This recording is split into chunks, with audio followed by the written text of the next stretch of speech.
Kimono Dragon.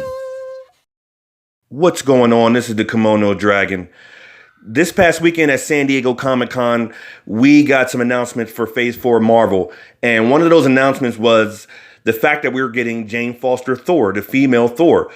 I talked about her briefly in one of the other videos. Today, I want to dive into a more in-depth view of her character, so let's do that. Jane Foster, aka Thor, the goddess of thunder. Created by Stan Lee, Larry Lieber, and Jack Kirby, she made her first appearance in Journey into Mystery number 84 in September of 1962. She made her first appearance as Thor in Thor number 1, October 2014. Jane Foster Thor has tremendous power. While wielding Mjolnir, she has all of the powers of Thor, which include superhuman strength and durability. She can manipulate electricity in weather. She can fly and perform interdimensional travel. Early in her history, she worked as a nurse to Thor's alter ego, Donald Blake. She would eventually develop feelings for Blake and Thor, unaware that they were one and the same. Thor reveals his identity to Jane and is punished by Odin and stripped of his power for the time. The pair would eventually go to Asgard together, and while there, Jane is given godlike powers.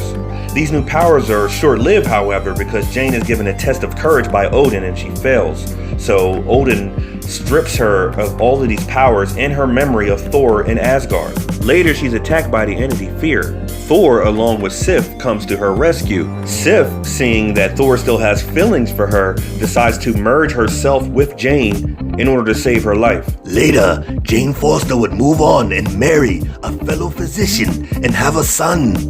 Unfortunately, this new husband and son would die in a car crash, and she is diagnosed with breast cancer. Thor invites Jane to Asgard for treatment, but she refuses any magical interference. Then, during the original Sin storyline, Nick Fury whispers something into Thor's ear, causing him to drop his hammer, unable to move it again, making him unworthy. What Nick Fury said to Thor went on as a secret to the reader for some time until the Unworthy Thor story arc.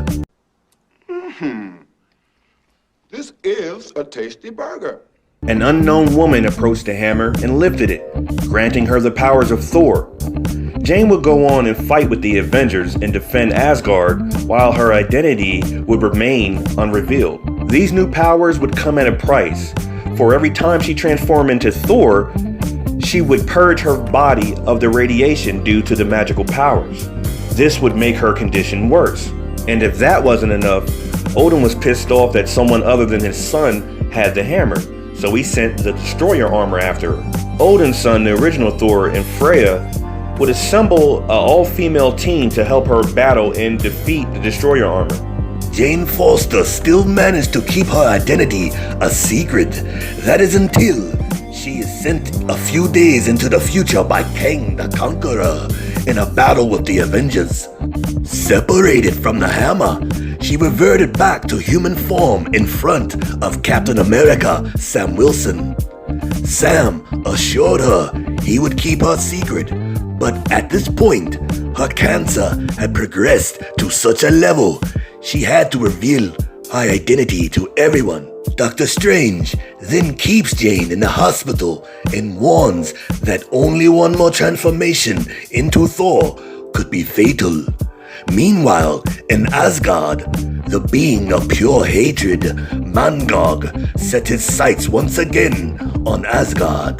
Mangog tried this in the past, but was defeated by Odin. This time, however, Mangog proves to be too powerful, and Thor is needed in battle. Jane transforms against the advice of Doctor Strange and eventually defeats Mangog, throwing him into the sun with her last bit of strength. She reaches and kisses Odin's son goodbye. She knows once she transformed back to human form, she would die. Thor, Odin's son, is overtaken by grief and works to try to revive Jane Foster from Valhalla. Because of her strength and courage in battle, Odin begins to respect Jane and lends his power to Thor, successfully reviving her to the realm of the living. Thor Odin's son becomes worthy again. Jane Foster would eventually take over the mantle of Valkyrie. What do you guys think about Jane Foster Thor? I knew this would happen in the movies eventually. I didn't think we would get it this soon, but here we are. So, hey, let me know in the comments. Peace. Please like and subscribe to the Kimono Dragon. If you do not, then I'm afraid you may anger the Shogun.